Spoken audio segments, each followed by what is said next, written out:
சட்டென்று கோபம் வரக்கூடிய 6 ராசிக்காரர்கள் யார் தெரியுமா? முதலில் மீன ராசியை சேர்ந்தவர்கள் அனைவரிடமும் அன்பாக இருப்பார்கள். ஆனால் கோபம் வந்துவிட்டால் இவர்களை யாராலும் கட்டுப்படுத்த முடியாது. உடல் ரீதியாக துன்புறுத்த மாட்டார்கள், ஆனால் வார்த்தையால் காயப்படுத்தி விடுவார்கள். இரண்டாவது விருச்சிக ராசியினரை ஏதேனும் ஒரு சண்டையில் நீங்கள் காயப்படுத்துமாறு எதையாவது சொல்லியிருந்தால் அடுத்த சண்டையில் உங்களை அதையே சொல்லி காயப்படுத்துவார்கள். மூன்றாவது கும்ப ராசிக்காரர்கள் தன் இலக்கை அடைய விடாமல் யாராவது தடையாக இருந்தால் இவர்களின் கோபத்தை சந்திக்க நேரிடும்.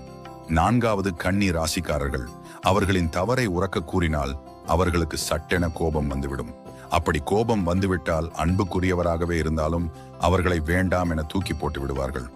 ஐந்தாவது மிதுனம், இவர்களுக்கு யாராவது வந்து அட்வைஸ் செய்தால் அவர்களை முகத்தில் அடித்தது போல இவர்களுக்கு பேச தெரியும். எனவே இவர்களின் சுதந்திரத்தில் யாரும் தலையிடக்கூடாது.